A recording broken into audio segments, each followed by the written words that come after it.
For the Ides of March 2019, we talk about the end of the PS Vita, Immortal Unchained, and we ask you what obscure game you wish people would stream. Welcome to Level 277.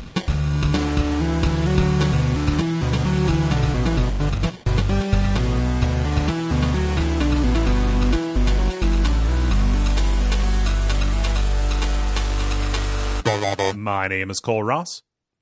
My name's David Mysmith. And I'm Jala Prendez. And you're listening to The Level. It's a podcast for people who love video games. Thank you for understanding us being off last week. It just made sense for us to be off. But it is good to be back and good to be with y'all. Hey, Jala. Hey, David. Hi. Hey. Yeah. There's an important thing I have to announce. Okay. Okay, so in the Tyrannosaurus Tex episode of Abject Suffering, Okay. you guys were talking about birds and how birds just kind of like poop in places. Well, you know, Fiara, my cockatiel before Rami, who is my current cockatiel that's a baby, Yeah. Fiara was potty trained. And she would Ooh. only go to the bathroom over a, like, trash can. And so, like, I taught her that because I used to take her into my office with me when I was working, and she would just be hanging out on my shoulder or something, or on the desk, and then I would just, you know, take her and put her over the trash can whenever she needed to go to the bathroom. So she did like a little dance right before, you know, she had to go, and then that's like, okay, quick, put her over the trash can, and then she would go to Okay. the bathroom. So, and then also she, like, I put a piece, like a napkin or something, down on my desk, and she would go over there to go to the bathroom, kind of like a cat's litter box. So, Oh, that's real cool.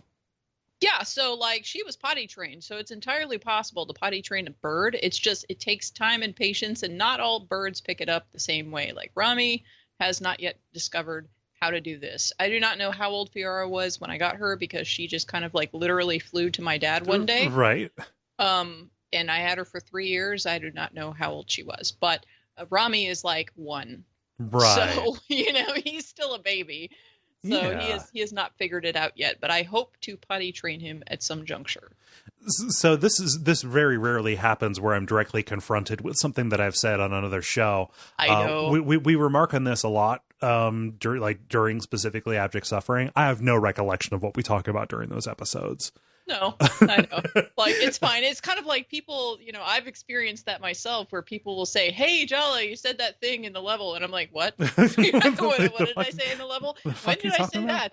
I don't remember talking about that, you know, and I only do one show. I can only imagine what it's like for your head, you know? So I assume during that, like we were talking about having pet dinosaurs, and I talked about how birds are basically dinosaurs, and birds poop everywhere, so dinosaurs will poop everywhere too. I don't even remember what the context was for that. Okay, I know okay. You were Just- talking about like different animals, going into detail because it's Abject Suffering. Right. You talk about, you know, there's certain topics that are always brought up, and that's one of them. Evergreen, yeah. you Yeah. know, so People need to know, Jala.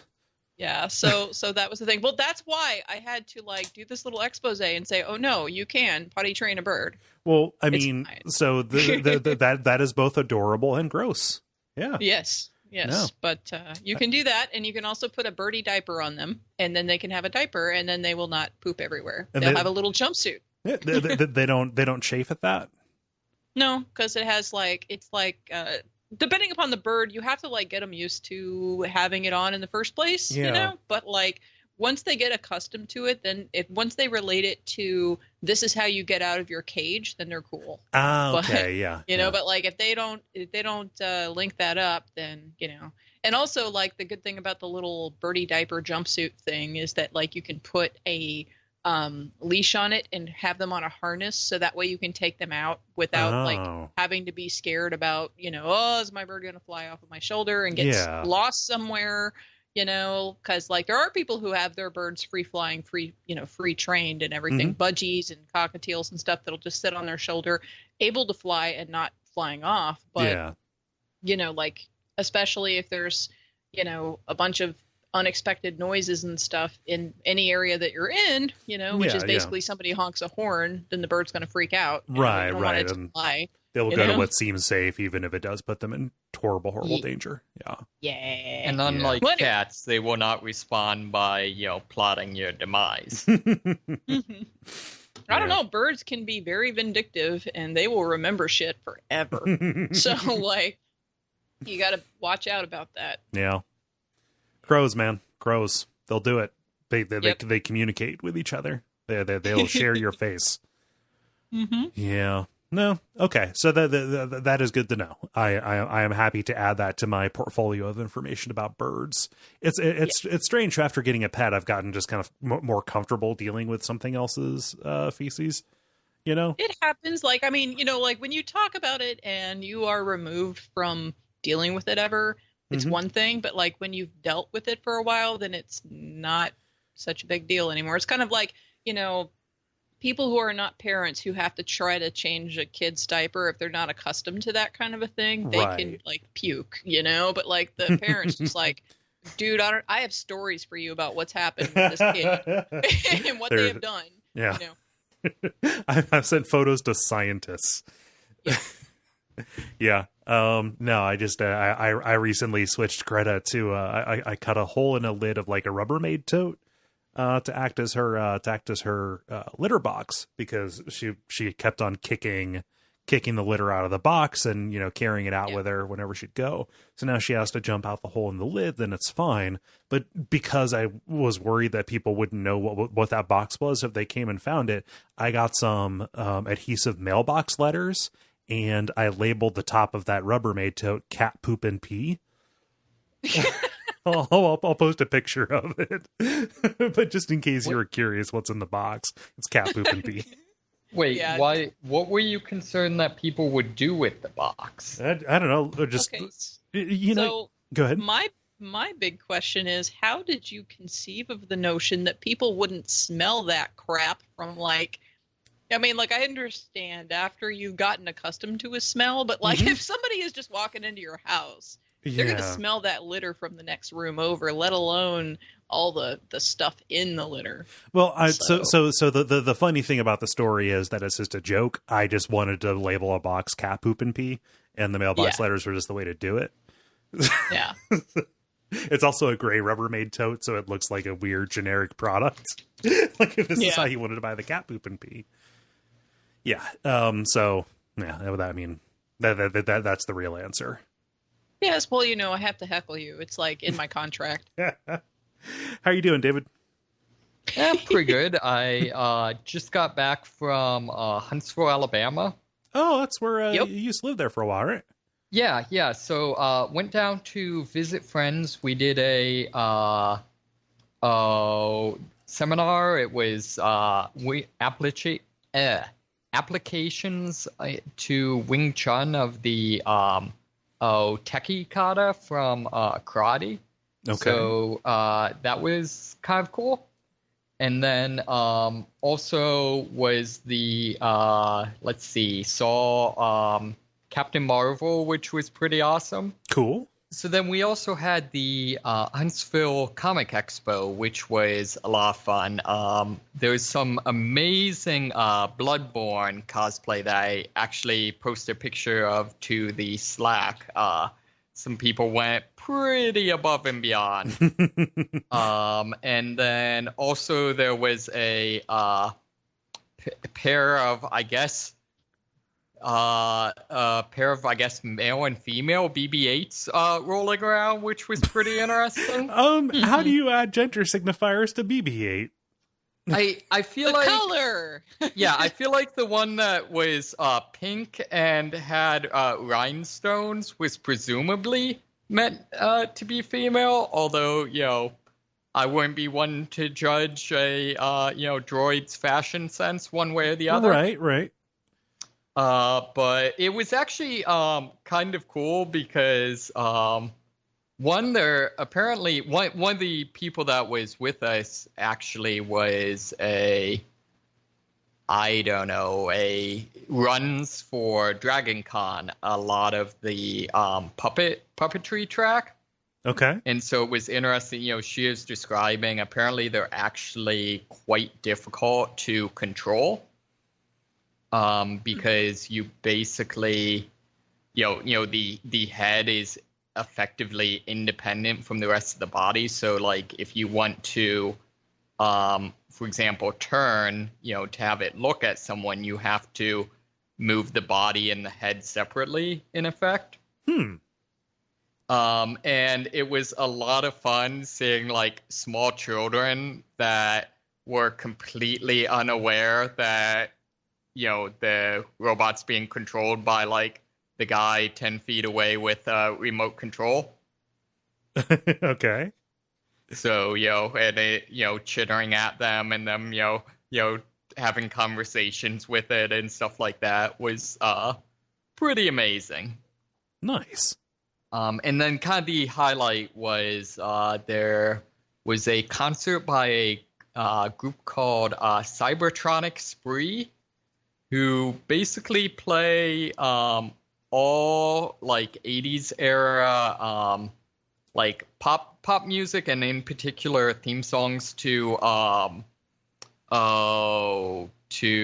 popular cartoons. Okay. However, they do so while dressed completely in Transformers costumes. Okay.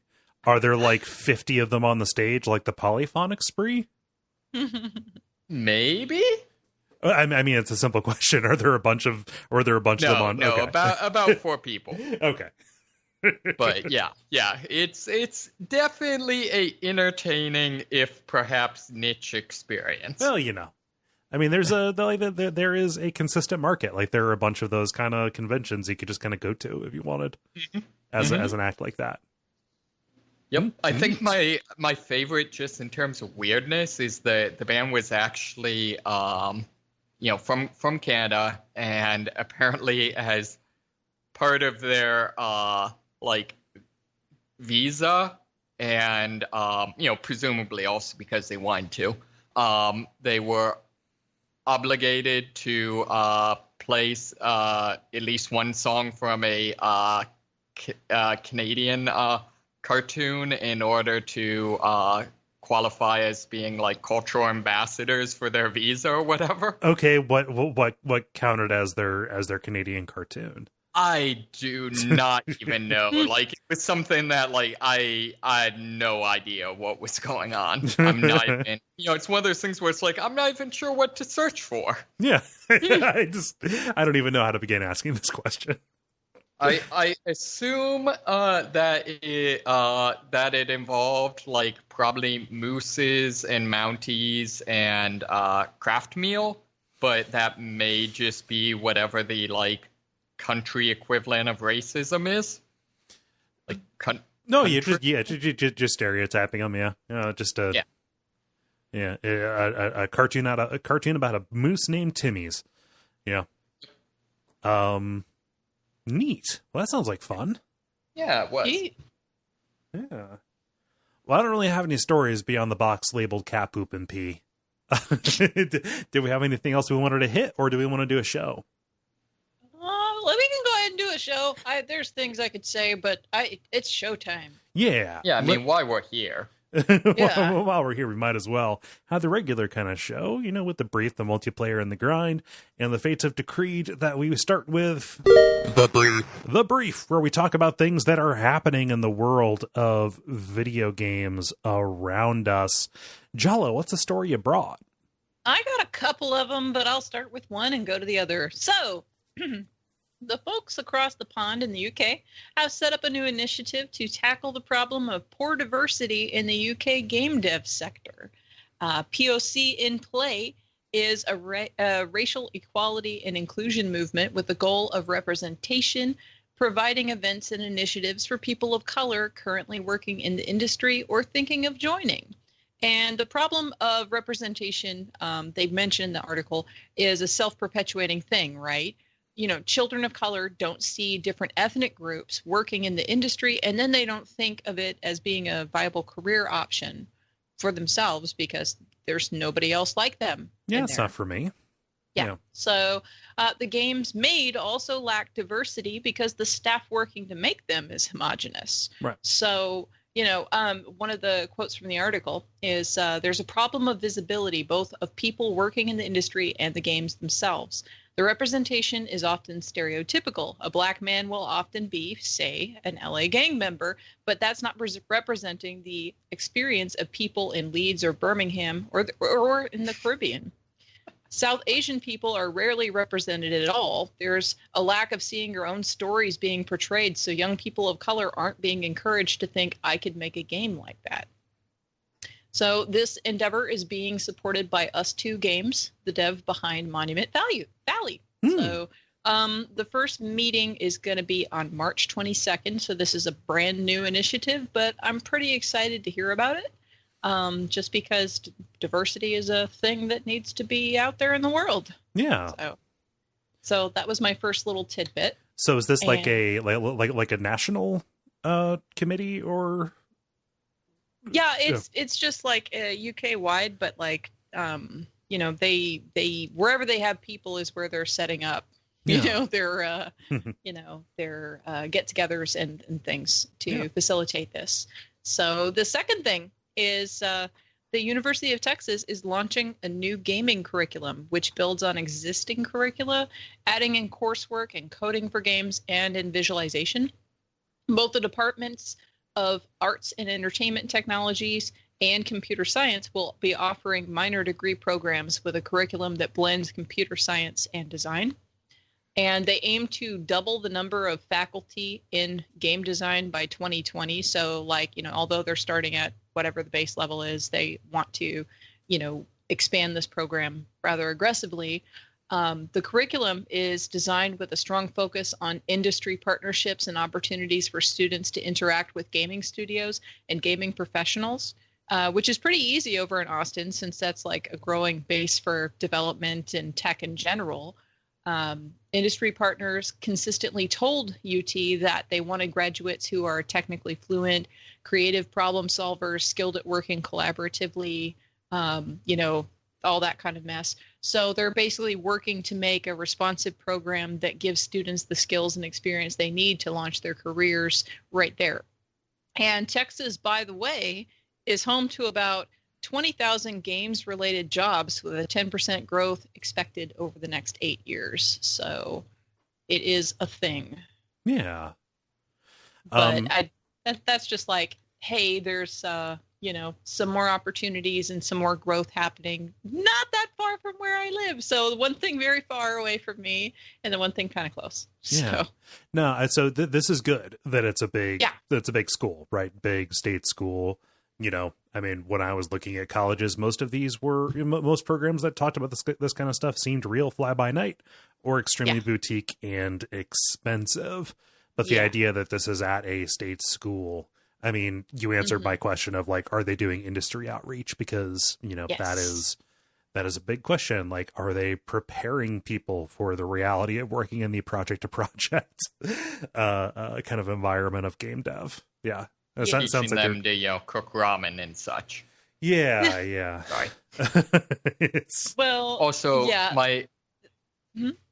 Also, I'm sorry, I kind of cut off. I super apologize for laughing in the middle of the previous story. I just had the image of like an LA gangster in like Cardiff or whatever, and just being incredibly confused about their life. So. Not laughing at the concept of diversity, more just the concept of like that incredibly confused person. Yes, real fish out of water kind of thing. Yeah. No, this is good. Texas, obviously has a bunch of studios. Yeah, all of it seems on the level. Yup, it is on the level. Oh, geez, I didn't even say that. I didn't mean that, and I hate it when I don't mean it because it sounds like I'm trying too hard to do something funny, but it was totally an accident. Oh, get grumpy, Cole. Get grumpy. Nah, I'm fine. Aw, dang it. Yep. No, I don't know that I have a lot to add on it. No, I just wanted to let people know those are things that are happening out in the world to spread diversity and to increase, the potential for people out in the world who want to make games. Yeah. So I think that's really cool. Those are typical Jala stories, aren't they? Yeah. So I've got my story. It's not really, I mean, it's kind of a typical Kole story, but it also might be a new segment, jingle pending and such. But the tentative name for this segment is, Who Is This For? That is a Kole thing for sure. Who is this for? So here's what I'm asking. Here's what I'm asking. Who is this for? So, weirdly enough, Sony and the PlayStation platform have been kind of integrated with mobile devices, specifically iOS devices, for a while. Like, for a long time, you've had an app where you could go and like check your like messages, right? On PSN, you could see who was online. Functionality was rudimentary, but it was there. There was also some, strange second screen stuff that people were doing, which is fine. However, something strange has been added. An app, along with an update to the PlayStation 4 firmware, has added remote play to the iOS devices. Now, you may be wondering, okay, so like I can turn that on and then like it's I can see what somebody is doing with a controller. No, what it's doing is displaying the video that your PS4 is outputting on your phone. Good, thumbs up. And you're controlling your PlayStation 4 with virtual D-pad controls on your touchscreen device. So when a video game is ported to iOS and you think, well, that's a fun game, but I sure as shit don't want to play that with a virtual D-pad and virtual buttons and such. Here, you can do that with anything. So if you want to play Horizon Zero Dawn, not play, I mean, look at and unplayably paw your way through it, then you can do that on iOS now, in addition to Android and Mac and PC and such like that. I don't understand. I am baffled. And I don't know what I'm going to do. So I'm going to put that to you guys. Who is that for? So what about like something like XCOM, something turn-based? Maybe. But still, that'd be really frustrating. That's a real high bar to get over, isn't it? Even that still requires, some fine manipulation. Jala, do you have a guess who that's for? I don't have an answer. All I know is who it's not for, which is anybody. Well, it just reminded me when I saw that you posted the story. Didn't I say something like Amazon was working on some kind of crap with like remote play on their devices or something? Like Amazon. There was some kind of a story about some other company that was working on that was not Sony, and I mentioned it during a brief a while back, and I don't remember anything about it. But this was brought up during a brief a few episodes back, I think, maybe by you, but again, I can't remember anything I've ever said. But go ahead. Well, here's the thing. Can't you just, because you can on an iDevice use a gamepad. You can get a gamepad for your iDevice and use it that way. So couldn't you just do that and then use it on your iDevice to play your PS4 game? Maybe. That would be that. As long as that works, that would be fine. And then you could play it remotely without having to be actually at your PS4, which would be cool. So definitely, DualShocks are Bluetooth and iOS devices and most portable devices. Here we go. They see fit to put this in the app description. You cannot use the DualShock 4 with this app. So you just suggested a perfectly reasonable thing that you could use a PlayStation 4 controller with your PlayStation 4 game on your iPhone. No, they've gotten out in front of that. You cannot do it. Strangely enough, after that it says, "Nice try, sucker." Well, don't they have like other branded controllers that you can get? Like you can just buy one for your phone. that you can use too. I wonder if those would work, or if it's just like literally no controller will work. Because if something works on it, even if it's inconvenient and you can't use your PS4 controller, which that's dumb, but like if that were the case, you could still use something and it would be okay. Maybe. So more research is needed. Yeah, so I've got a listener a while back sent me a Bluetooth controller that can be used. They sent it to me to use with the Apple TV to play games there. I could definitely pair it with my iPhone and give this a shot. That's a lot of effort. So no, this secretly is not for me. Because I have a PlayStation Vita, which is an endangered species because they stopped production on that, which I've just realized was an actual story that happened while we were away last week. Godspeed, PS Vita. I still have mine, but I also have my Switch. Yeah. And my DS, 3DS. So yep. No, it's just weird that the PS Vita is not a thing anymore. It feels like it was brand new, but no, it was released like 6 years ago, and we are just nope. What was it, 8 years ago? It's like 2011 they released it. We will all soon be dust. Cole, how are you older than me? Because, like, you sound like such an old man. Like, seriously. No, I mean, that's kind of a bit. So. Oh, man. Yeah, I forget when the Vita came out. I know the 3DS was 2011, so that would have been possibly 2012, maybe. I don't know. But yeah, I don't know who the remote play is for. Every image that I've seen of the thing in action has looked unplayable. So that is to let everybody know, if this sounds good to you, which it doesn't, you can do it, but you shouldn't. Yeah, I think you summed it up when you said like more research needed. I just think it's maybe, Sony that could have used that advice. Yeah. Right. So I got halfway through this story before I realized they had done this on Android devices before. And this story is just about the iOS side of it. Oh well. The idea of doing it on like Mac and Windows seems fine to me because you'd be sitting there with a controller anyway. Oh well. Yeah, so that's my story. David, you got a story?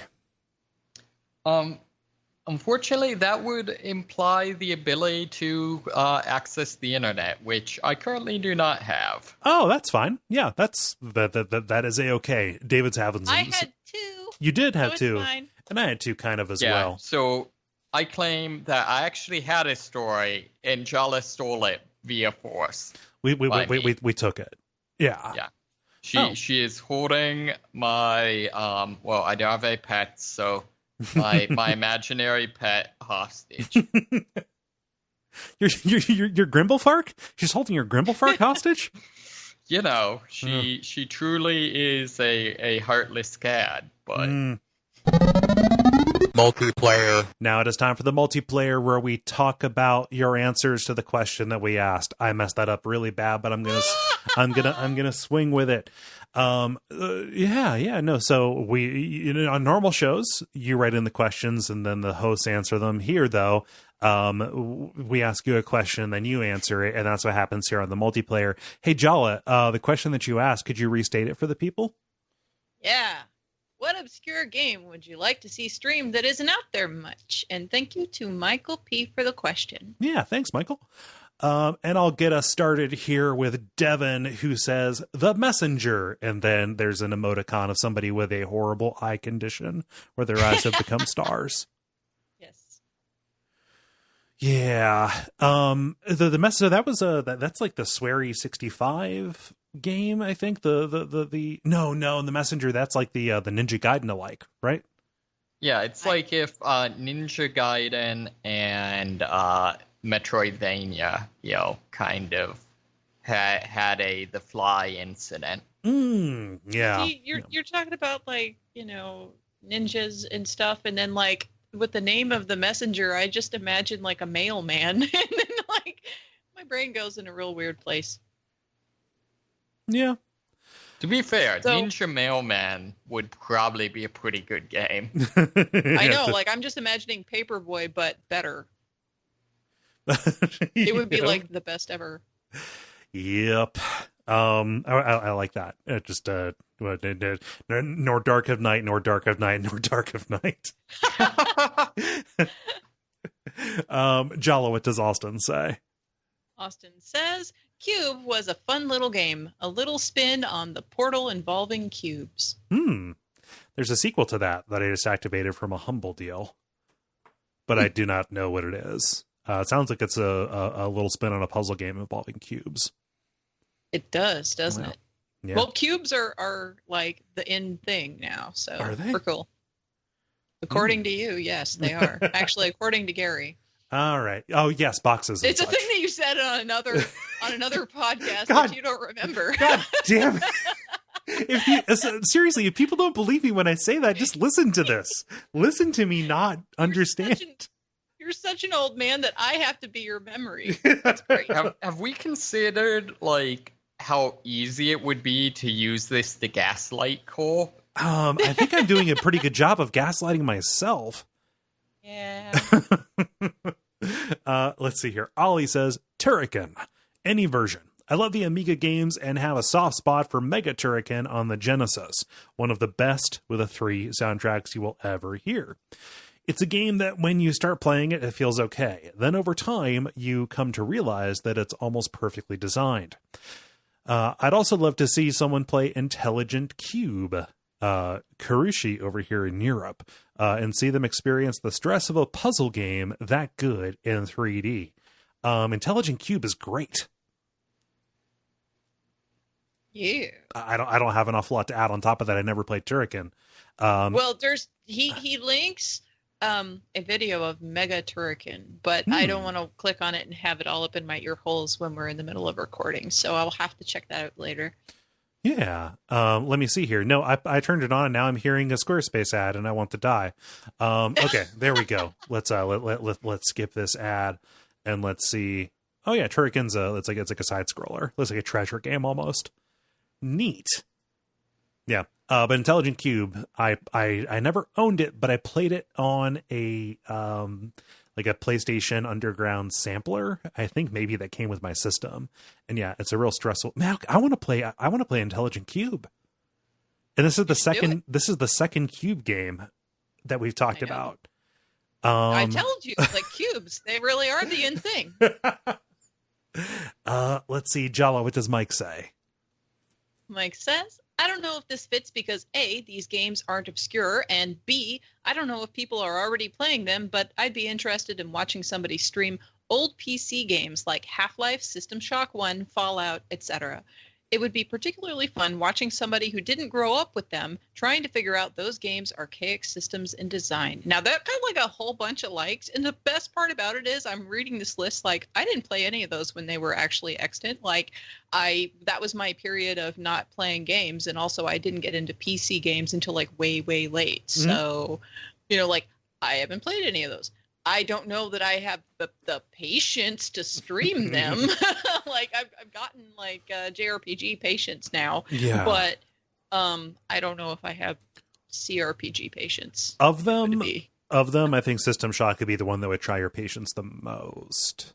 That would be like that already was like the one lowest on my list of, if I had to pick which one would I play first, like that was the lowest one on the list anyway. So Half-Life, even though it's too long and there's a lot of it that's just really just kind of chewy and doughy, it feels like a modern shooter at the very least. And Fallout, with as much as you like tactics games, that would I think scratch that itch for you once you get over the initial hump. I actually have that in my backlog somewhere from GOG. Fallout? I just would have to get it and play it. It's good. So I will make the uncontroversial statement that Fallout is indeed good. David, do you think Fallout's good? Depends on which one we're talking about. I just wanted to make sure you were still there. I know you're having net problems. Yeah. Let's see here. Roop says, Phantasmagoria 2. The game is just something else. I really love it until the ending kind of ruins it, but kind of makes sense. Still, I love all the FMV games and hope they'd make more now that video quality and storage aren't problems. Sir, may I direct you toward Contradiction or The Infectious Madness of Dr. Decker? Or yes, Infectious Madness of Dr. Decker. Yeah. There is a mini renaissance of these things. All starring the same dude. You know, another one that I should probably play on stream sometime is Roundabout. I've got that one. Ah, dang, that has the McElroy content in it, doesn't it? I don't know. It does. I don't know anything about them. I phrased it like a question, but it was more of a statement. I'm sorry. Oh, yeah. You did that because that's like the nicer way of going about the thing and being conversational and stuff, but I don't let you be nice. Yeah. Phantasmagoria 2 is good. I mean, it's not a good game, but it's really, really interesting. It might be the first, I don't know. Whenever you raise something, there's always an earlier example, but like it is a big studio game whose main character is bisexual. And along with that, like the actual story itself is like this, psychosexual drama where a guy is kind of drawn into this weird BDSM relationship. It's kind of neat in terms of being both a psychological horror and weirdly phasing into sci-fi later on, which is both ill-advised but also memorable. Yeah, I wish the game was better, but it's a good interactive movie. Cool. Yep. Jala, what does Greg say? Greg says, not a game per se, but I'd love to see people stream obscure systems that most of us will never see. The original Odyssey, RCA Studio 2, Gizmondo, Apple Pippin, etc. Yeah, I think the problem is getting outputs. Like, it would be relatively easy to set up a camera and, set the image so that it captured the entire device. But like, man, fuck if I would know how to get an Odyssey into a capture card. Yeah. Yeah. For sure. Mm-hmm. That's a little bit of a problem with like, so they did like this weird re-release of System Shock 1, but like, I don't know, it'd be really hard to get that to run and also stream at the same time. Like, it's hard to stream Vampire the Masquerade Bloodlines because of weird compatibility stuff. Yeah. So much stuff falls between the cracks.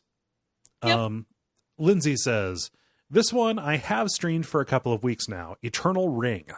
It is now 19 years old and still plays great. It is the Bloodborne of the Kingsfield games, made by FromSoft, and is available for download on the PS Store. Love the music and most of the story, but the gameplay is where it shines, in my opinion. A fun game that many people passed over, and it is sad that people did. Please check this game out if you love Kingsfield. And yeah, Eternal Ring is on the list of stuff to cover for Bonfire Side Chat Rekindled. Woohoo! That means a lot of people will be playing it soon. Yep. No, yeah. I mean, Eternal Ring, just like anything in that weird early PS1 era or PS2 era for FromSoft. Interesting stuff.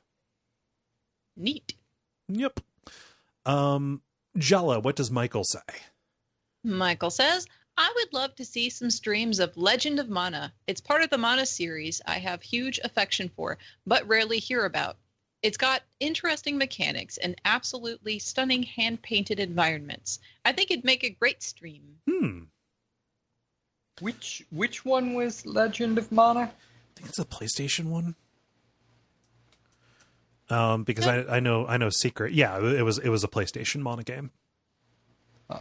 I know I've really liked at least some of the Mana series, although I cannot keep them separate to like save my life. Yes.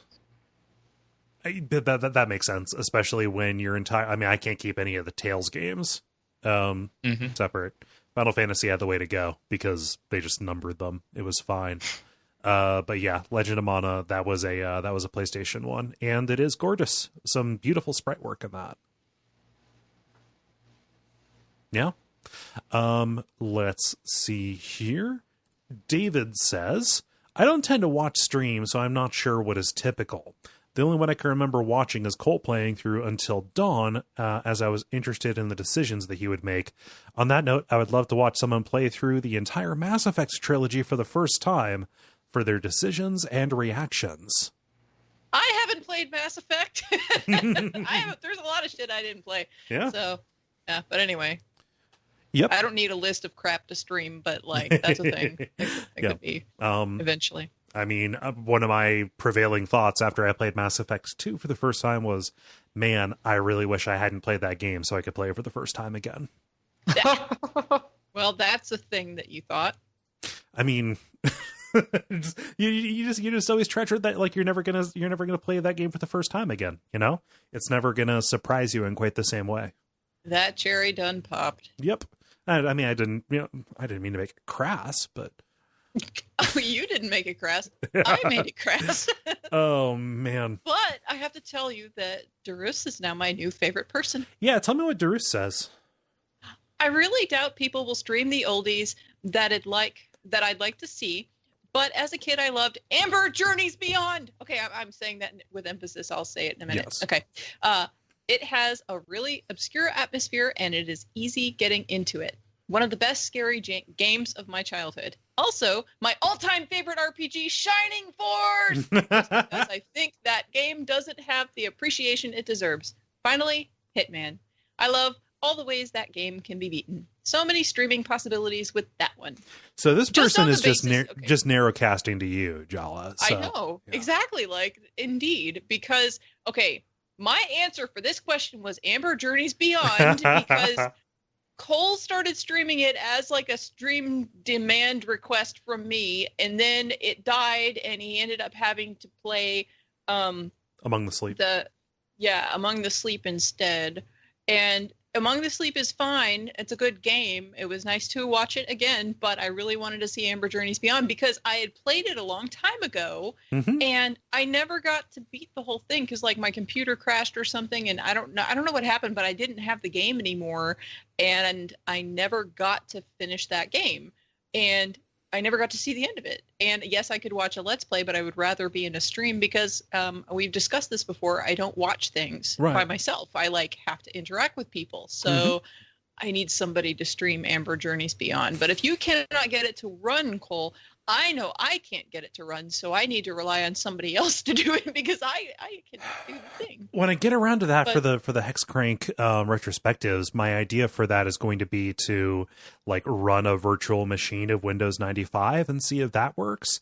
But I don't know if you can emulate a CD-ROM inside of a virtual machine like that. Yeah. That's the only way I can think. Yeah. If you can get a disk image of the CD-ROM, you should be able to.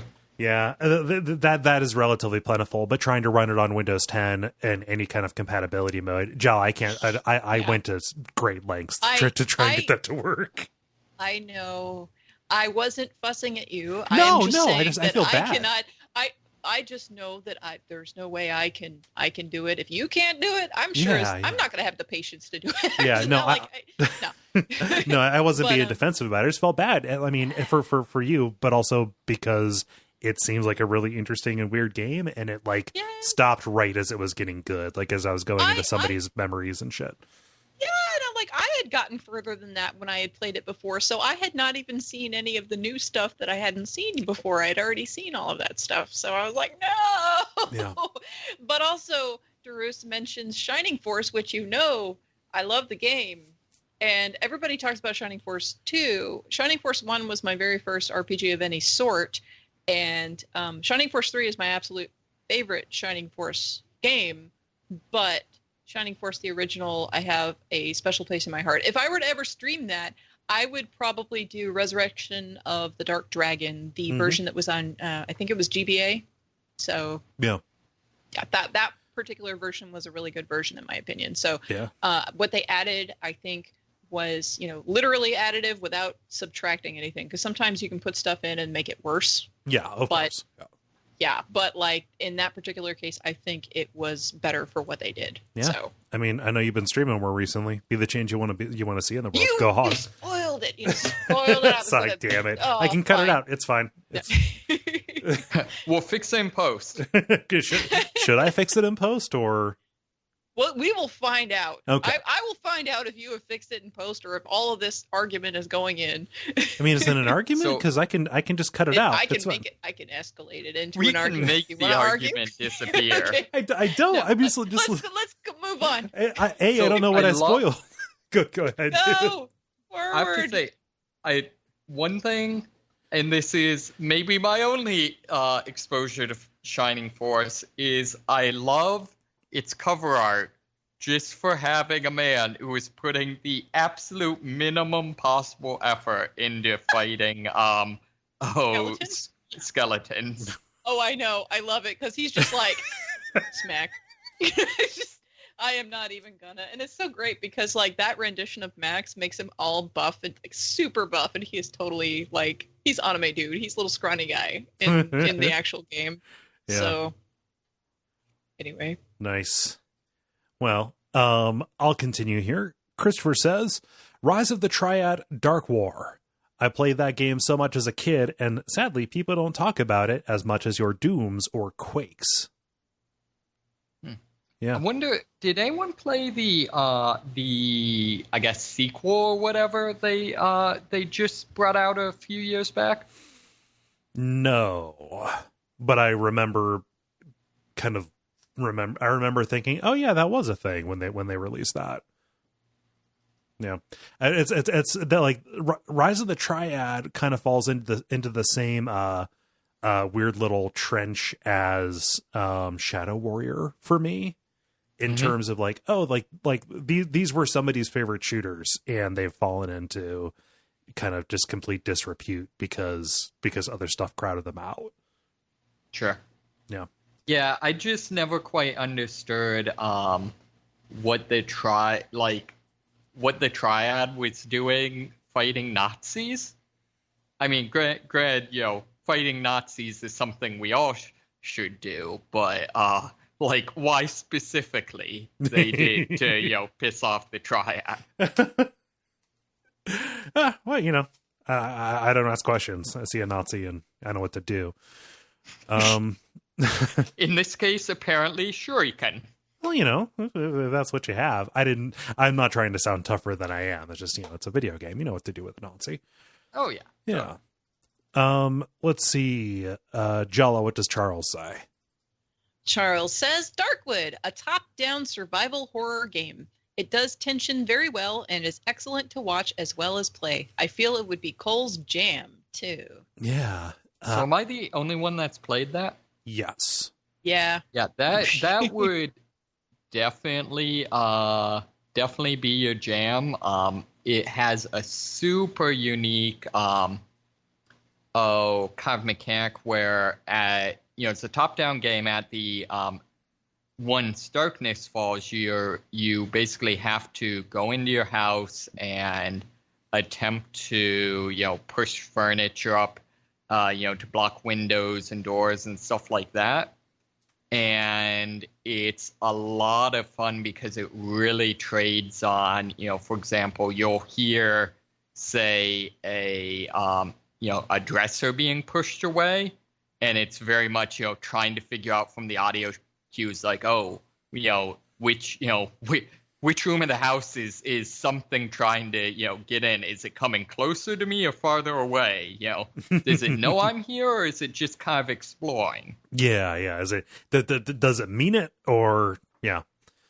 This has been on my radar for a while because Charles, you and probably other people have recommended it quite a bit, specifically for streams. A game can either be long or it can be a game that I haven't played before, but I try to shy away from long games that I haven't played before on streams, because what I don't want to do is find out that it's not my jam and then be stuck with it or duck out of it, So yeah. I would need to play it for myself first before I felt comfortable going into it, because I don't want to stream something I'm not enthusiastic about, at least for a very long time, right? And Darkwood is, it's a hefty boy. Yeah. So that's my excuse anyway. But Darkwood is definitely something that is on my radar. Lucas says, The Council, published by Focus Home Interactive. Game has some seriously incredible mechanics vis-a-vis social combat and rewarding alternate play styles, but throws it away on atrocious art direction and a story that goes off the rails in episode 3. The game takes an awesome premise, 1793 secret society occultism, and then shits its pants, sticks its foot in a bucket, and falls down a flight of stairs onto the dining room table in front of the in-laws. That sounds like something that I need to watch you play, Cole. Wait a minute, why did I get stuck with this one? Because that's how this works. Okay, yeah, all right. I don't have the patience for it. You might. You play a lot of bad things, you know? Yeah, you're right. The Council, wow, it has really positive reviews on Steam for whatever that matters. That's new. Yeah. It just came out like a year or two ago. Huh. Yeah, I had never heard of that. Well, I will take it under advisement, especially since it, shits the bed, steps in a bucket, and then falls down the stairs right in front of the in-laws. Hey, add it to abject suffering. We play bad things for good people.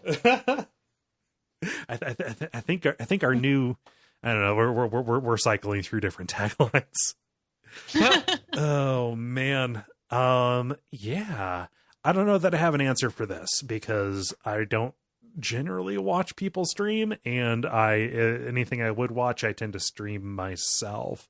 I was going to say, Cole, what would be something that you want to stream sometime that would be an obscure, weird title that you don't see much?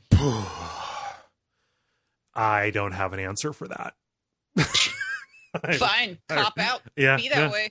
Nah, I got nothing. Like I've got stuff that I like even if it's obscure, like it's probably something that I've had on my list of things that I want to stream for long enough that like it just it doesn't feel like it'd be that obscure. Like I don't know. Yeah.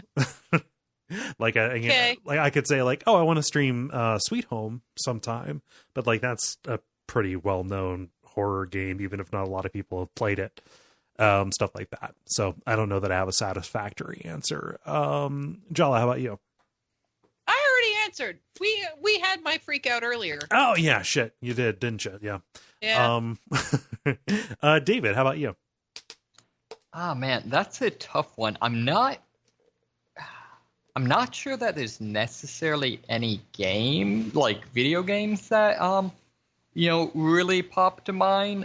Something I would love to see is, I've been kind of binging on some of the pen and paper streams that have become popular, and I would love to see some of the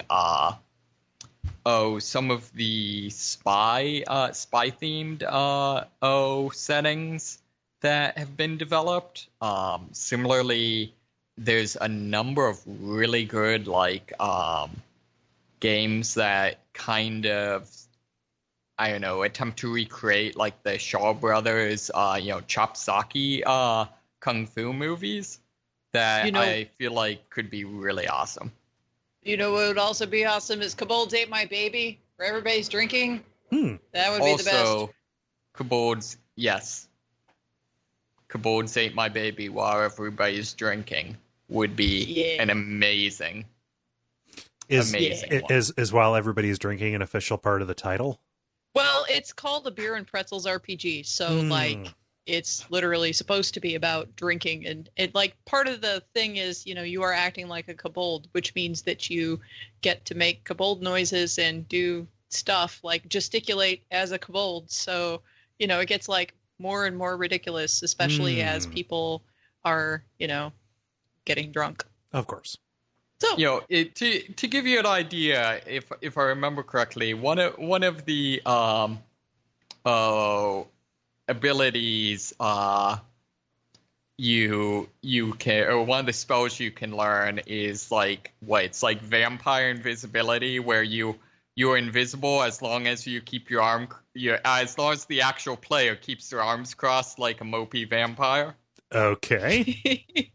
I gotcha. But there's also lots of other stuff. But anyway, yeah, it's a fun premise of a game, and yeah, it's a thing that I would love to see streamed or to stream sometime if I could rustle up people to do it. Mm-hmm. So, yeah. Nice. Well, thank you everybody for answering that. The question that we asked you. If you would like to answer other questions in the future, I might recommend that on Facebook you go to facebook.com/thelevelpodcast. And I would also like to thank Jala for putting up the question and Michael for suggesting the question. You. Just while I'm changing up the way I say everything now. Uh-huh. Yeah. I know. That's like the curse because you were like, we are fated to start with the brief. And in the background, I was silently seething and going, it's because of you. It's because of you. Also, I'm jealous of the streaming setup and the photo that she posted. I don't know who that belongs to. But that Neumann mic that is hanging above the desk is, I believe, either a $700 microphone or a $1,700 microphone, depending on what it is. So I don't know whose setup that is either, but that's a lot of screens, man. That is a lot of screens. Yeah. Yeah. The grind. Now it is time for the grind, where we talk about the things we have been playing over the past week or so, or a period of time or so. Jala, it's been a while since you've been on. What have you been playing? Well, in Octopath Traveler, I finished Therion Chapter 4. That's the first one of the Chapter 4s that I have gotten done, and I got to see credits, which that's going to get annoying if I have to see credits every time I get to the end of somebody's Chapter 4, because then there's post-game content. So, like, after that, there's end-game stuff. So, yeah, that's a thing. I mean, I finished getting to all the different towns and unlocking the rest of the map. I did not get the upper level secondary classes yet. I suppose I am about the level where I could start doing that, but I have not done it at this juncture. So I may try to do another Chapter 4 quest or two before I do that, just because I've been told that you get your lunch eaten when you go try to fight the bosses that, are the wall between you and those classes. So we will see. However, I am about 70 hours into Octopath Traveler, and I finally got to the point where I needed a break from it. I finally reached the threshold for, Jala needs to stop playing the JRPG now. And that's amazing because, like, you guys remember it was 20 hours or something like that.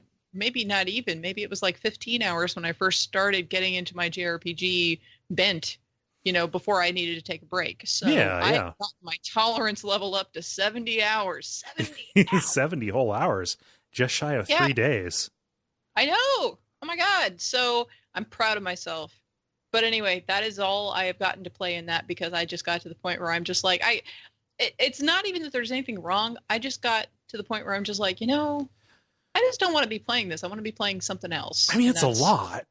Yeah, I mean, like 70 hours after that long of literally just playing that game and not playing anything else. Like, yeah, it's time for a break. Yeah. So I went from that into dusting off my streaming cap, and I did some streaming. I did Abyss Odyssey with David. Woo! Yeah. Yeah, I will let David talk about that, because I've talked about Abyss Odyssey to death. So I'll just kind of skip over that. And then I'll mention the other thing I've been streaming. I also streamed Vampyr. I got back to playing that, but nice. I decided I was going to stream it, so that way I've got people experiencing it with me, and that way I'm, like doing the thing with folks. No, you're making your choices out in public so people can judge you. Yeah, sure, why not? Do people give you shit if you do the bad thing? Because people give me shit. I think people know better than to give me shit. That's not like a threat. I think that's just like, people know that I will be very upset, and no, people know that you'll end them. Yeah. Yeah. Besides which, like, I except for you, Kole, I don't give people shit usually. So they know that you know where their tables live. Right. All I can remember is just the people gasping, people clutching their pearls over some of the decisions that I made in Soma, which just revealed what I consider to be the line where life begins and ends. Okay. Yeah. Well, continue. I'm sorry. Well, okay. So I'm curious. What is your line? It is pretty endemic to the stream, and also I don't want to spoil things that happen in Soma, because it's actually a good game people should play. So, yeah. Continue, Jala. So I was in Chapter 3, and I was running after Sean Hampton, the sad saint, who is like a priest guy who ended up turning into a scowl, which is a not like a vampire proper, but a thrall, I guess you could say, or like a half vamp or something. Yeah, like whatever, like a Renfield. okay. Yeah.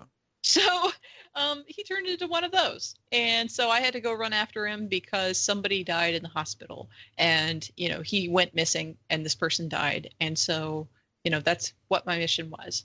Well, I came across a guy who made me very happy. His name was Ichabod Throgmorton. And he is a very short vampire hunter who's never killed a vampire before. Yay. But he's like, he's not even part of like the vampire hunting order because there is one. He just is wandering around on his own putting up anti-vampire posters, which are so awesome. They look like a big red Nosferatu over the city of London. And it's like, they're great. I had a screenshot out there somewhere. I will find it later when I am not talking so I do not get distracted. Yeah. However, it is very entertaining. And it was great because he asked me, a vampire, to help him put up posters to warn people of the vampire threat. And I did. And it was great. And, just like the way that my character, Jonathan Reed's voice was like entertained, like subtly entertained without, being directly laughing in this man's face was great. Like, and then at one point when I finished putting up all the posters, he's like, so I'm a vampire putting up these anti-vampire posters for a vampire hunter. So does that make me a double or a triple agent? He's just sitting there like giggling basically about this thing that he's doing. So that was pretty great. So did you ever catch Sean Hannity? Sean Hampton. I did come across him. And there was a sewer level. I got to the sewer level, but it actually wasn't bad, believe it or not. The thing that entertained me was that there were only 3 rats in the sewers, but there's like a fuck ton of rats out above in the normal world. So that made me laugh. I can't blame them. Why would they want to be down in the sewers? Well, that's where you get your blood from when you need it to recharge. So it's kind of inconvenient that there's only 3 in the sewer right before a boss battle. Thanks.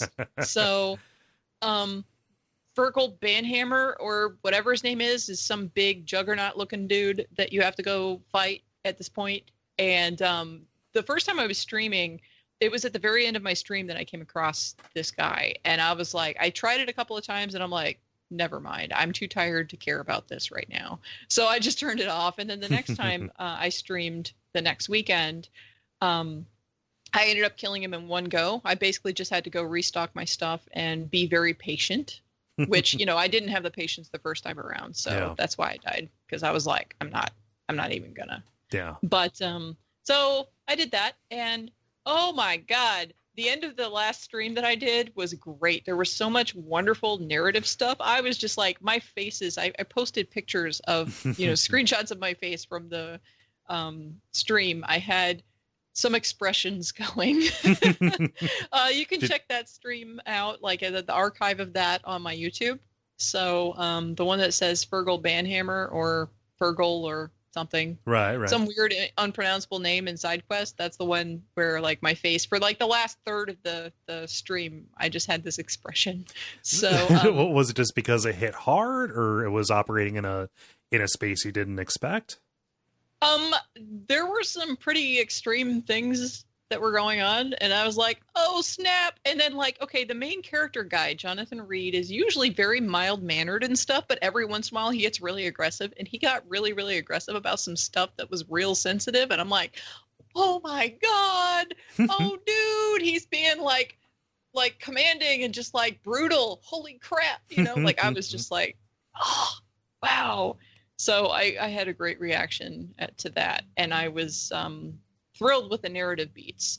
And when I stopped the stream, it ended on another murder happening, and then the murdered person had my mom's brooch, and I'm like, oh my God, maybe your mom's a vampire. Who knows what's going on? Oh my God. So like now I have to figure out what's going on. And so there's a lot of really good stuff happening. I'm excited about that. The people who've been watching the stream have been like, yeah, the combat's all right. It's interesting. But that's not like the thing that's exciting about it. The exciting part is all the narrative stuff, which is why Mai mentioned that they do have a like narrative mode now where you can go in and like just avoid all battles. There's no battles in it. Okay.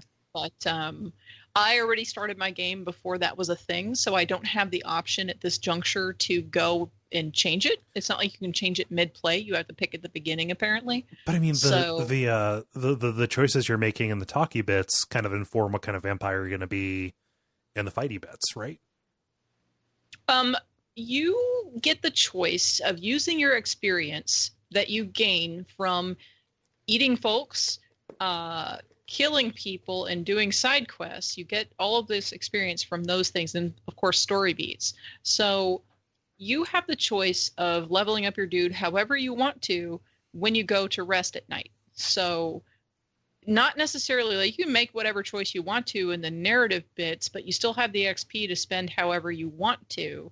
So, like you can, I think I even respect my guy at one point. I just like wiped everything that I had done and respect him.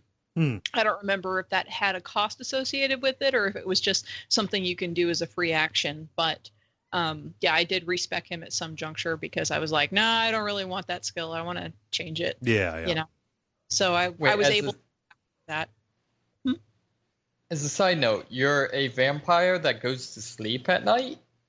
You can rest, and when you choose to rest and level up, you basically are using your XP to, gain whatever. But like when you let the night pass without, running around and doing stuff, what also happens is the stability of the district changes. If you've killed somebody, then what happens is like the stability goes down. And as the stability goes down, different people get sick. And if you leave people sick for a long period of time over the course of several nights, then the health of the district goes down as well.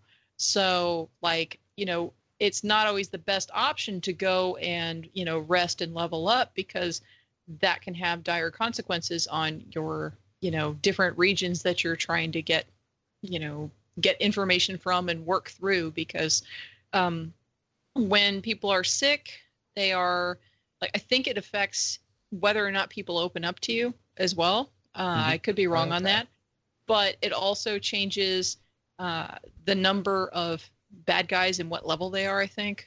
So like it has lots of negative consequences if you have the health of the district go down too low. So it's always an important thing that before you rest, you make sure that you've healed everybody up as much as you can, that you've, done everything you want to do before you do that. So, but, yeah, so, cool. Yeah, so I mean, like it's got a consequence to it. It's not just like whatever. But yeah, just your flippant comment about, a vampire resting at night. Yeah, I know. But that's how they do the leveling. And there is a potential penalty to that depending upon what happened. Like my choice at the end of this last stream, I got the little message on the top of my screen that said the district will, feel the effects of whatever you did, like the negative penalty note, as if I had killed somebody, although I didn't. So that means that the next time that I sleep, that district's health is going to go down. So, yay. That means it'll be unstable. Yay. Consequences. So, yep, consequences and things. So I've been having fun with that. I liked streaming it because that way I can kind of chill with people. And like I said, you get to see me not, take stuff super seriously. I'm into the narrative bits, but like when I'm doing the combat, I'm just like, as long as I live, it doesn't really matter. I don't care. Yeah. So roll with it. Yep. But the last thing that I played is I played some of Super Mario Odyssey, believe it or not. So that's a little left field, right? That's not something you'd expect. From Abyss to Super Mario, every Odyssey. Assassin's Creed, no, not yet. But yeah, right. But so yeah, it's a 3D Mario game. Ooh boy. Woo! I'm in the desert world where there's the inverted pyramid. I think that's where I stopped. So I will say this. This is my controversial opinion on this game. I can't really get into it. It's too kiddie. It plays really well and it's fun enough anyway. But like, it's not overly challenging. And even though it's like really whimsical and therefore it's kind of charming because of the whimsy, I can only take it in small doses. Like I'm not excited to go back and play more of it, for example. Yeah. So like I set it down and I don't know that I'm going to be picking it up again. I probably am going to go pick up Octopath Traveler. I had Odyssey in my head, so thank you, Kole. I couldn't remember the name of the thing I was going to play. But yeah, like I will probably go back to Octopath Traveler before I go back and play any more Mario, because I'm just like, I mean, like, it plays fine, but I don't know if it's just my mood right now that I don't have an interest in that particular type of game or what. Yeah, so I mean, between Octopath Traveler and Vampyr, like, I don't know, Mario Odyssey is a bit of an outlier in terms of tone. Like when you say it's kiddie, like, you know, say it plays well, is it just that it's like too easy for you? Like it's not engaging, or? It is too easy. Like the bosses and stuff aren't really a thing, and it's all right. Yeah. But it's not like when I'm playing it, I'm like, okay, this is kind of cute, but I could be doing something else. Yeah. You know, they get like I don't feel very involved in it, I guess. It's like on autopilot to a degree. And it's like I don't want to play something just because it's on autopilot. You know, like I would like to really be feeling like I'm getting something out of it. Like, you know, I got really worked up with the Vampyr stream, for example, and I had fun co-oping with David in Abyss Odyssey. And, you know, Octopath Traveler I needed a break from, so, you know, I set that one down, but I was enjoying what I was doing and making progress. I was barreling through that game pretty fast for me, you know. And so I just didn't feel like there was enough there to keep me excited. So yeah, no, I mean, that makes sense. I mean, for me, like Super Mario Odyssey had just an incredibly short half-life, kind of for similar reasons. Like it was showing me new ideas, but it just wasn't enough. And I think that any Mario game, but like, you know, maybe I feel it more with 3D Mario games because those are not really my favorite ones. But any Mario games kind of has a little bit of a Final Fantasy problem, or, you know, Final Fantasy 13 problem rather, where like, oh, like you just have to play through to like the second campaign, right?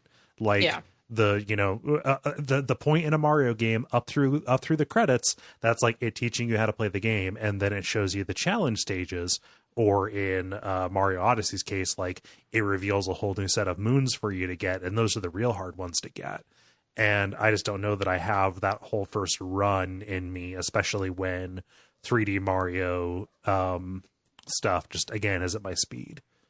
Yeah. And that's kind of like where I lie. Like there's some fun things that happen in this game that I hadn't seen before. Like when it switches, you go through a pipe and then it switches to 2D Mario. That's really awesome. Yeah. But, you know, there are other points where I'm just like, it's okay. I mean, it just feels, you know, quasi open world. Okay, cool. Except there's other types of open world-ish games that I would rather be playing other than this. Yeah. So, I mean, it charmed the pants off of me. Like, I mean, it's very charming. It's very cute. It's very charming. It's got like great art direction. The game feels wonderful to play. It looks amazing really too. Solid. I mean, just like fidelity, like they made a good choice by having that first world be set in like Feltland or whatever, because like, like this is the most detailed I've ever seen a Nintendo game get, and they're kind of nailing it. Yeah, and like there's a lot of stuff to be said about it, and I can totally understand where people are like, yeah, this is such a great game, but it's kind of like with Breath of the Wild, where there's not enough there for me particularly to make me excited to keep going with it. You know, like, I don't know, I gave Breath of the Wild a little bit more time, mostly because that one is an actual open world and it has a little bit more by way of mechanics to play with, you know, but it's good.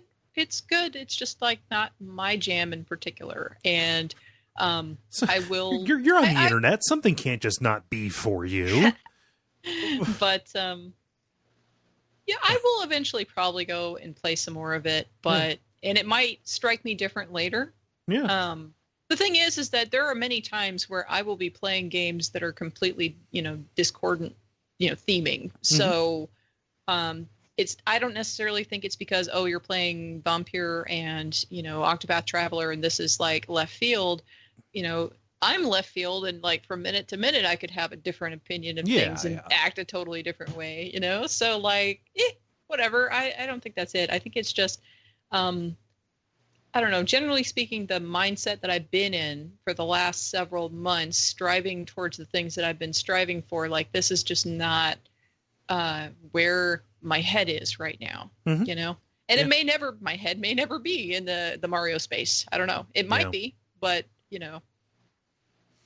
I'm not holding my breath waiting. Let's put it that way. Yeah, no, I mean, you were kind of previewing, at least in stream chat, about I've got a controversial opinion about Super Mario Odyssey. Yeah. I kind of figured this would be, but no, I think we're both in the same line about it. So you at least have, that somebody else in the world exists with that opinion of that game. Oh yeah. So. Mostly it's just because I know so many people really, really love that game. And, I don't have a complaint about it. I mean, what I'm saying is it's just not, it's not clicking all of the boxes for me particularly. Yeah. So, yeah.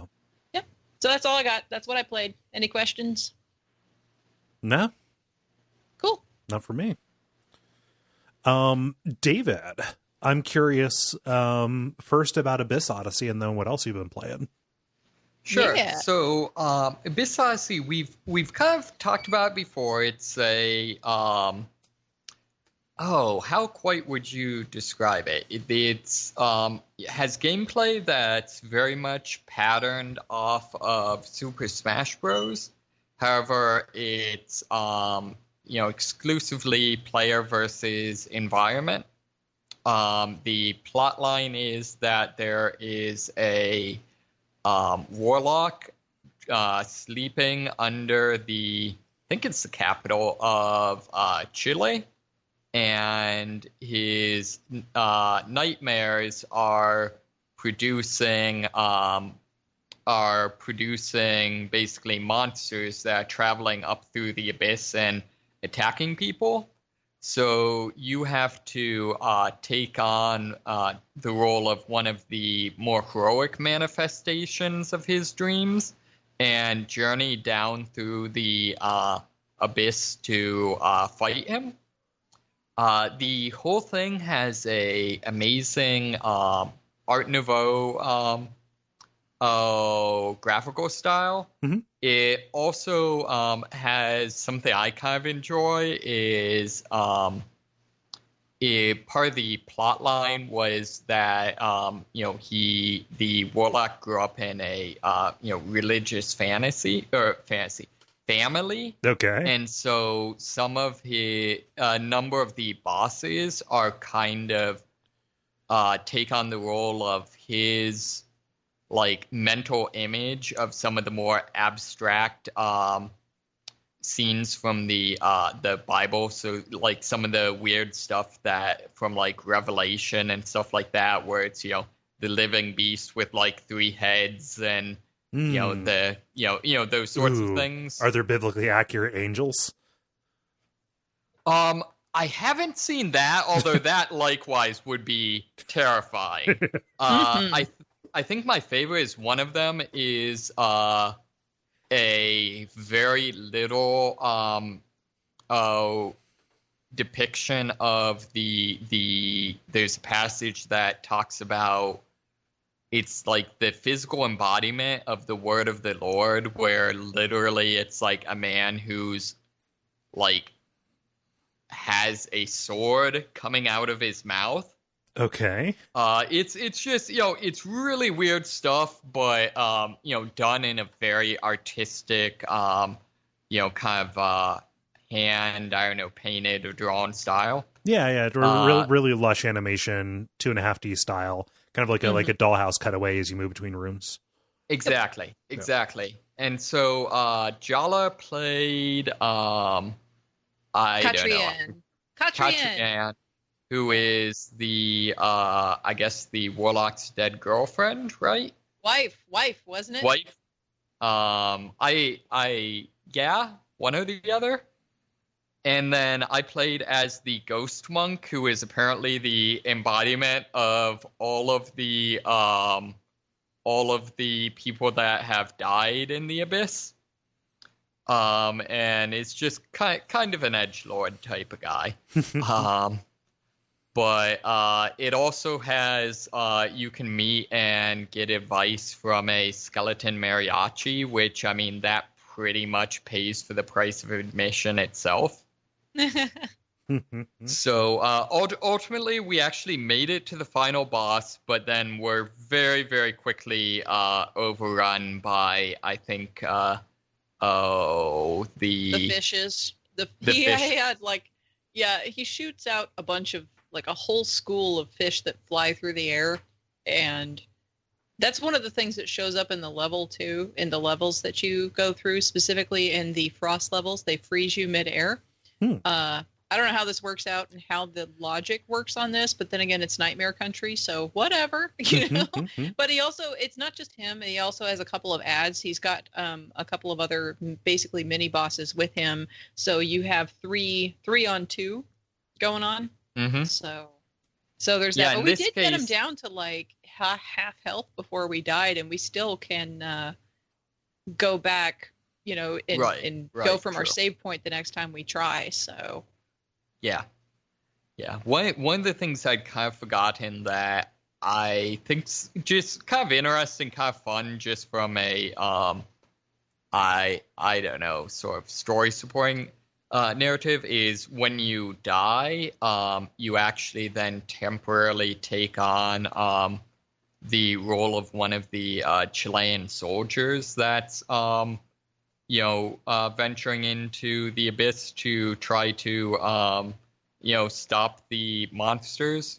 So it depends specifically on your class. So like, as the Ghost Monk, I was specifically a firefighter, whereas I think Jala, you were like I was a soldier, right? Yeah. I was a regular soldier dude. So yeah, and when you place, because basically the way that you save in this game, since it is a roguelike, you can save once, but you have to basically buy a camp token from a merchant that is wandering around in the abyss. And I think he's undead too, isn't he? Like the shopkeeper guy. But yeah, anyway, I think everyone's skeleton. Except for the soldiers. And right. So you can buy a camp token and you can place it at a site, and depending upon the level of the camp token, you get a certain number of ads. You get like firefighters and soldiers who basically come and help fight everything on the level for you. So they will follow you around and help you out, sort of like familiars around the area where that camp is, and kind of guard that camp. And so when you come back to life, after you've died, as both your main person, Catrian, or the Ghost Monk, and then also as the soldiers, when you finally, die completely, you get resurrected there, and then you've got those guards around where you resurrect from. So It's pretty cool. And you can likewise, there's a mechanic that allows you to basically like absorb the soul of one of the monsters, and then you can, play as them with their full moveset. So, anything you can fight against, you can play as, which for me basically just means I become a mummy and abuse its long-range vomit effect attack. Yep. But you can play as any one of the little critters in there. So, like, that means that you have a ton of different types of movesets to pick up and use throughout the entire time that you're playing this game. So the replay value, between the fact that it is roguelike and all of the levels change and the layouts change, everything is different from game to game. But then, like, you also pick up these other abilities and these other characters to play as until their health bar runs out, and then, they disappear. Like, that's really awesome. There's also rooms where once you drop into them, you are automatically a monster, and you have to fight other monsters. And if you can survive that room as that monster, you get the ability to change into that monster from that point until it runs out of health. So, they will hand it to you for free if you can survive that particular level. And if you don't, if you die as that monster, you just start over at the next level down as your original person with no health loss. So there's no penalty if you fail, but if you succeed, you get extra life, basically. So it's pretty cool. Nice. Yeah. So other than that, I actually picked up Immortal Unchained. Oh, dang.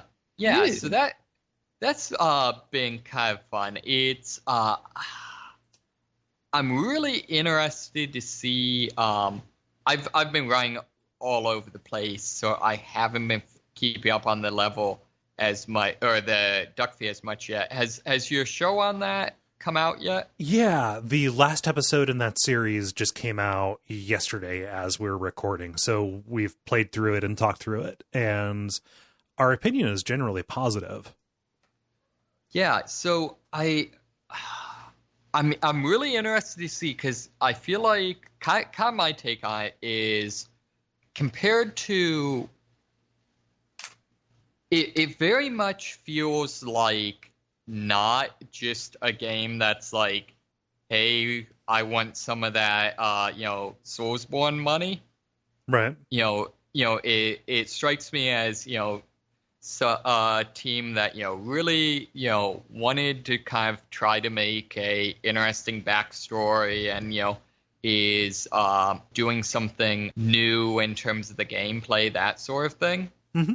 I really enjoy I'm not even sure how you describe this story. I mean, it's sort of just this weird, I don't know, kind of almost parable style, like dark fantasy sci-fi mashup. Yeah, it's like it is a sci-fi fantasy retelling of really, really Norse style mythology. Like, there are direct parallels that can be drawn to Norse mythology, especially as you proceed onward through the game. Like, if you know what things map on, it actually helps you understand a little bit of like how things interact. Sure. That actually makes a lot of sense now that you mention that.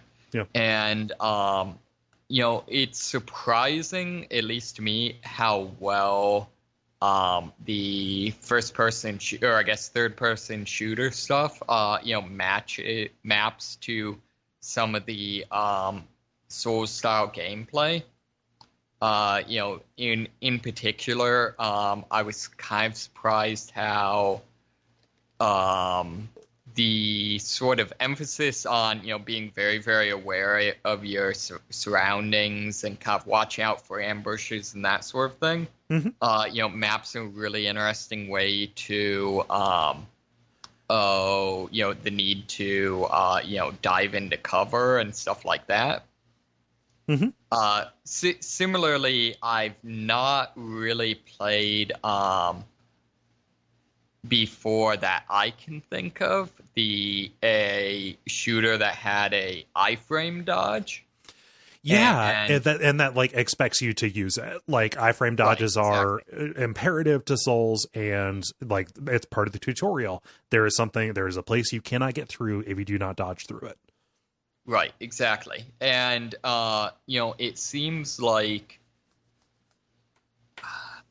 the dodge feels like from a strictly objective gameplay standpoint, much more forgiving in terms of how many iframes it gives you compared to a Souls game, but I feel like that's kind of a direct adjustment for the more action oriented gameplay. So the end result is that it seems like it's designed explicitly around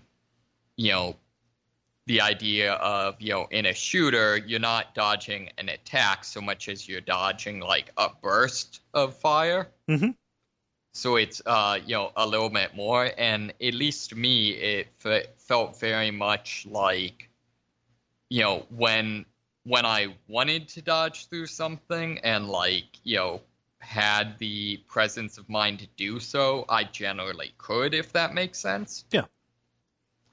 So, so really, really enjoying it. Although, on the other hand, it strikes me as being, in a lot of ways, a profoundly and in some ways very fundamentally flawed game. Just in terms of, there's a ton of things it gets right, but there's also a lot of things it feels, at least to me, like it gets wrong. What's like the main thing that sticks out for you as being wrong or off? I think the biggest one for me is that it feels very much like, it's much easier to die much faster than in your average Souls game. Partially because of the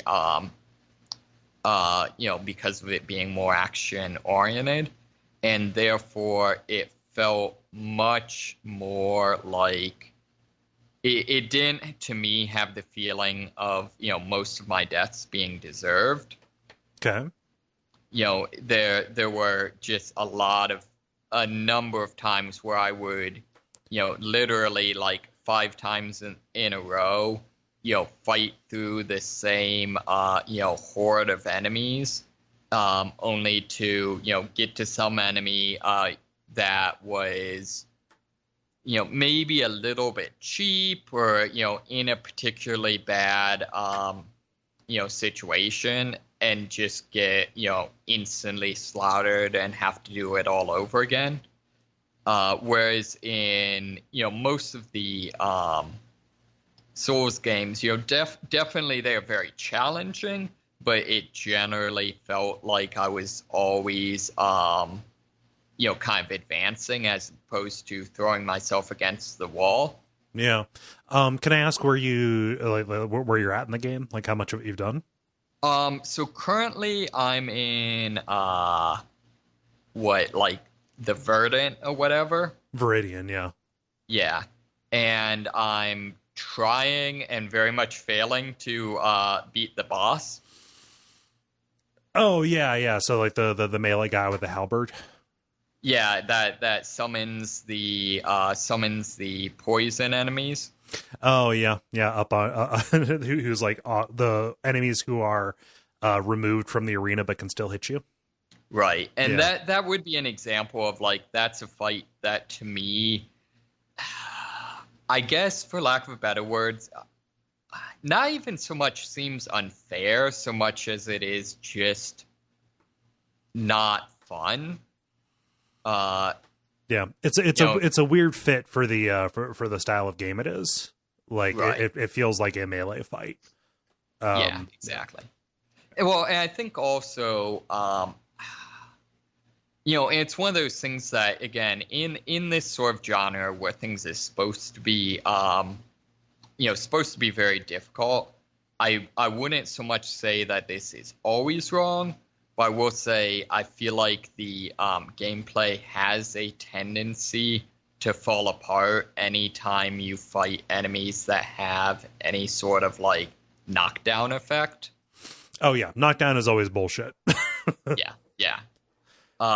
So yeah, and the thing that's actually is going to be like honestly might be a deal breaker for me is in that level there's a NPC that you're sort of repeatedly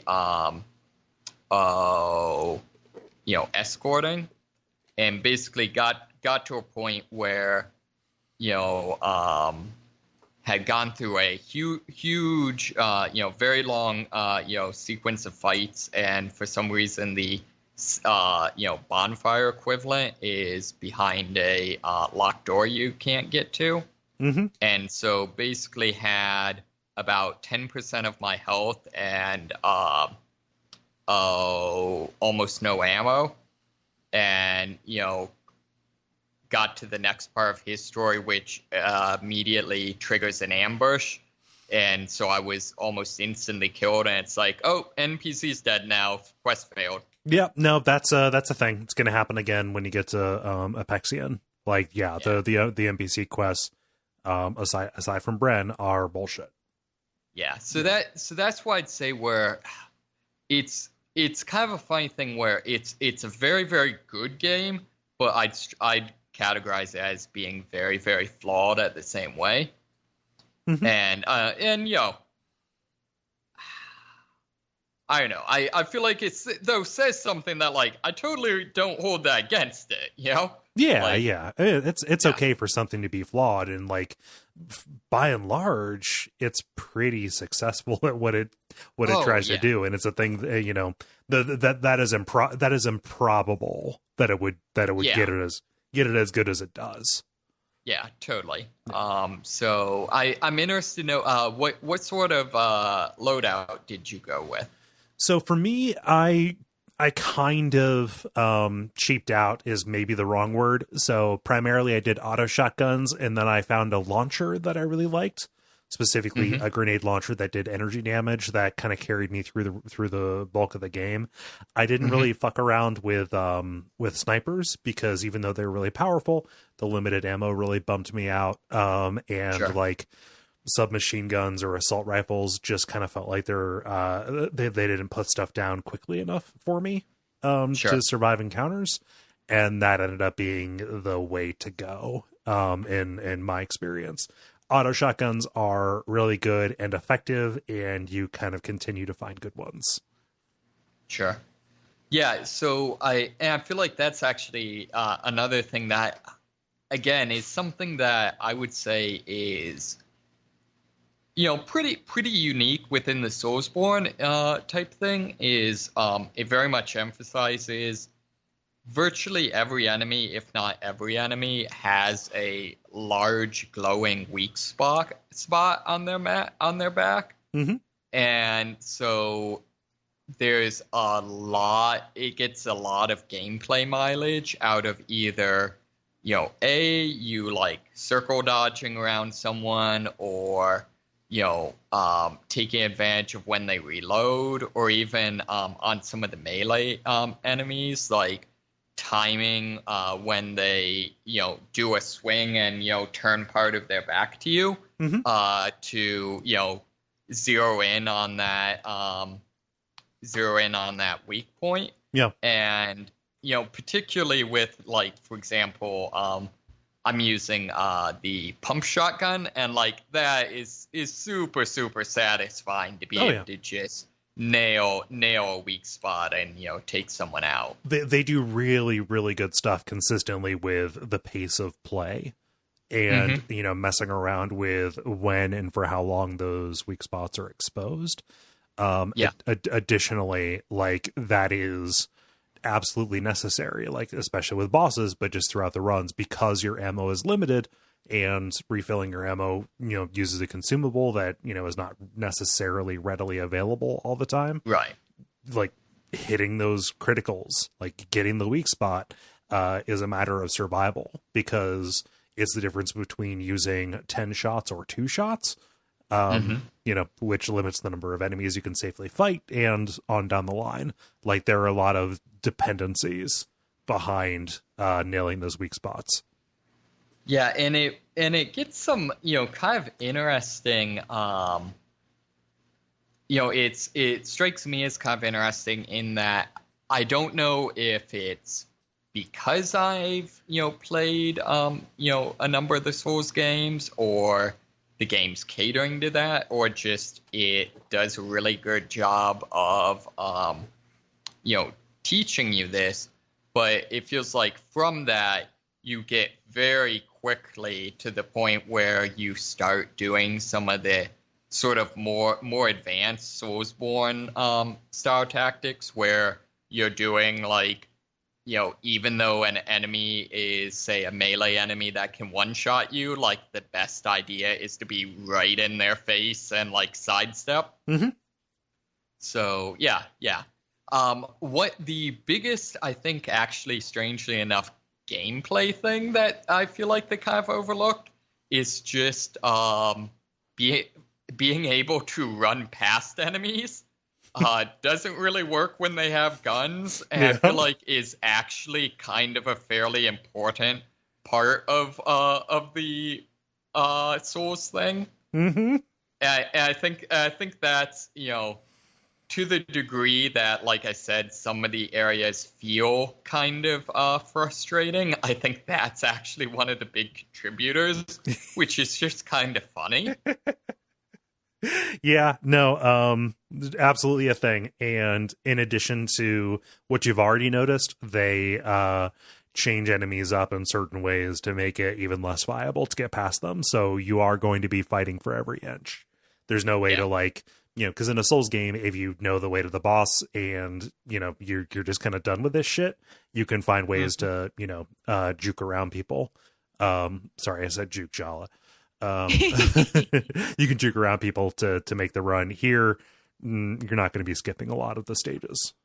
Right, exactly. So, but yeah, other than that, the other thing I'd shout out as is I feel like they somehow managed to have even more, exaggeratedly epic, like architecture than a lot of the Souls games do. There's cool stuff. There is a lot of like, we could build a castle. But what if the castle was like 1,000 stories tall? Yeah. Well, just by being futuristic, they open up a lot of new visual vocabulary. Yeah, exactly. Yeah. So yeah, I'm interested to see. I really hope. I'm a little worried. There's virtually no like wiki support for this stuff like that, which makes me a little worried, like, how did this do financially? Because, this is a team, like, I would really, really like to, see games from in the future. Mm-hmm. So, also I love their like, mascot. It's what is it? It's like Toadman Games or whatever? Yep. And it's literally just like, a toad, like, smoking a cigar. Yeah, Toad Gentleman. Yeah. Yeah. So nice. Yeah, so that's all I've been playing. So it's been a lot of good, kind of silly stuff. Yeah. Well, to put your mind at ease a little bit about Toadman and the relative success of this, like they're continuing to work on it, and there's an expansion coming out here pretty soon. Here in a couple of months. So like, I don't know. You wouldn't do that if the game wasn't doing at least okay. It didn't. Right. It didn't review well, but also it didn't review at all. Really, there were like, if you look on Metacritic, it's a bunch of kind of no name places that have reviewed it. So I think that what I hope is they get enough to cross the finish line on this one and start up or secure funding for a new thing. And I think that a lot of people, once they play their new thing, which is assured to be interesting at the very least and good probably. People will look back and say, oh yeah, Immortal Unchained. People could have played more of that, and they should have, because it's good. So yeah. So I'm sorry. One other thing I wanted to shout out is I really, really like the way they did armor, which I didn't think I would, because I'm a huge like fan of collecting loot, stuff like that, and that doesn't really work. You occasionally get shrines that give you very discrete upgrades. Yeah. But what I love about it is each one gives you a specific, small like element of, clothing that your character has. Mm-hmm. So like one of the early ones, it literally just is like kind of like a military style scarf that you get. Yep. And so, as you go along, you go from being literally wearing nothing but a loincloth to like slowly building up to, looking, I don't know, a little bit Doom Guy-esque. Yeah. So, and I love just the fact that, you can fairly extensively customize your appearance, as long as you're cool with looking like, pissed off MMA fighter dude. Yeah, Gary called it create a cretin. Yes, exactly. Yeah. That is exactly it. I feel like I'm giving away everything that's in those premium episodes of Bonfire Chat. Oh. That was his ploy all along. Nice. Well, yeah, I'm happy that you're digging it. I'd be curious to hear what you think after you get off of Viridian, because Apexian is appreciably different. Yeah. No. Cool. Sure. Yeah. So, is that everything, David? Yep. Yeah. Fortunately for the runtime of this episode, I have not been playing an awful lot of stuff. Aside from things that are assignments for other shows, trying to clear the docket for Sekiro. I have been playing and streaming the DLC for The Evil Within, the first Evil Within. I desperately had to clarify every time I tweeted about it that I am not playing The Evil Within 2. No, I have not played The Evil Within 2. I intend to. This is the first game. Yeah. So there were 2 main storyline DLCs released for The Evil Within, a game that I didn't particularly care for, but I heard the DLCs were good. It's 2 parts of, a continuing story. The assignment and then the consequence, where you are playing as Detective Kidman, the female police officer who goes into the asylum alongside the main character of the main game, Sebastian. But she has her own kind of angle that she is working. She has a different allegiance than the other characters from the main game. The biggest difference and the biggest departure in these is that, at least for the first episode, it is entirely non-combat.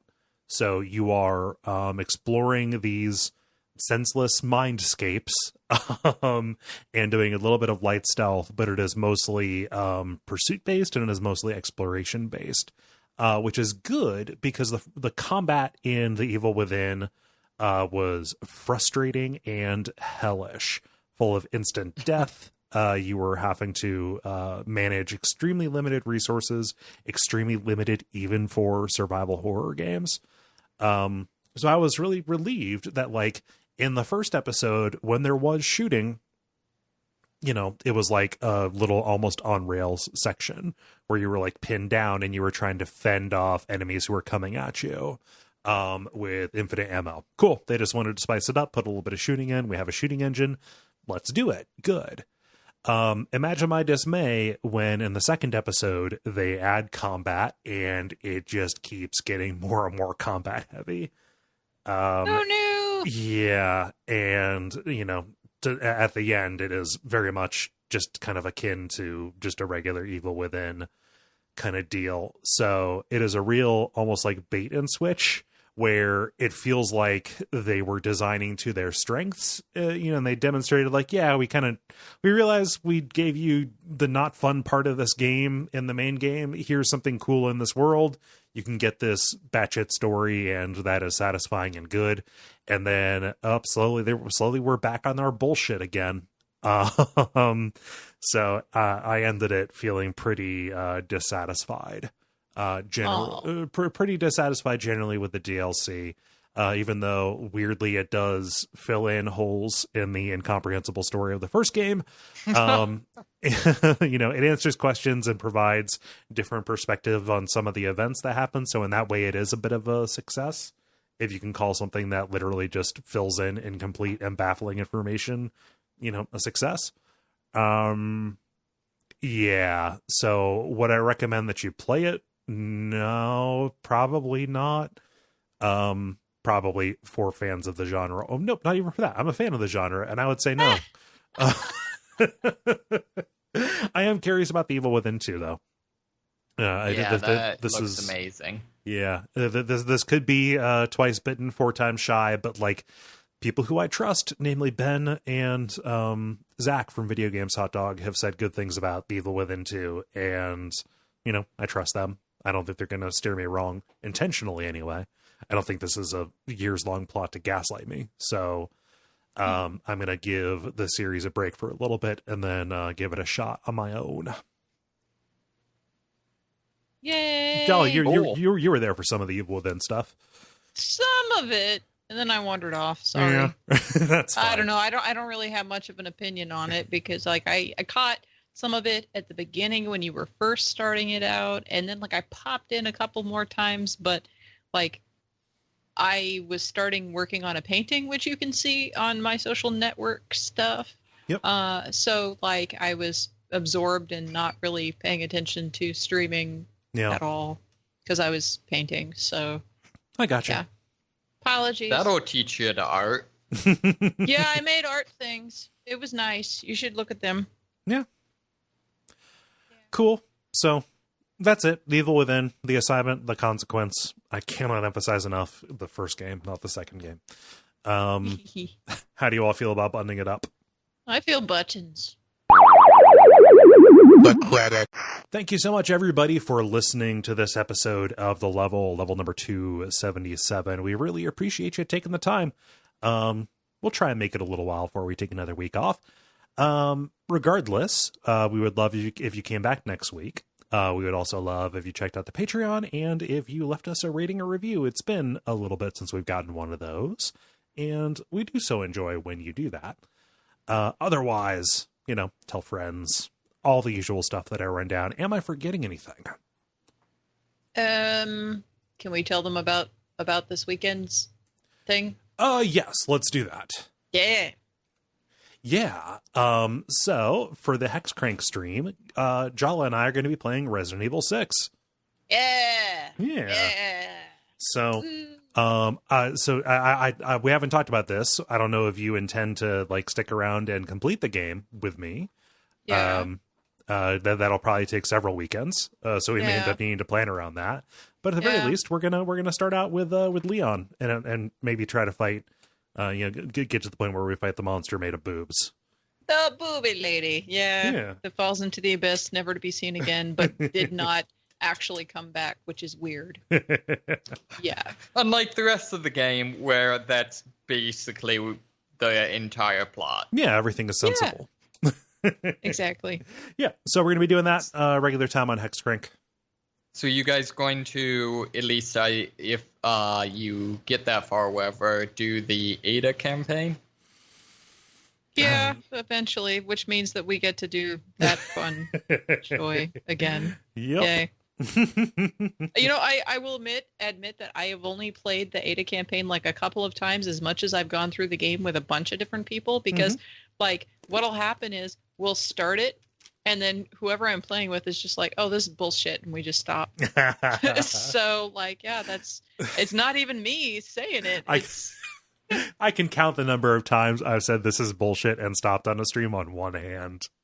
Yeah. So, well, that means that we're going to be doing it. Probably. To be fair, that campaign, super is bullshit. But also, to be fair, it's also really, really short, so it's fine. Yeah, it's fine. Cool. Well, I think that's everything. Yep. Yeah.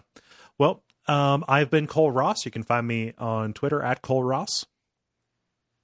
I've been David Mysmith. You can find me, lurking behind you, about to strike. And I'm Jala-chan in places, including Twitch. Mm-hmm. And stick around for some titles.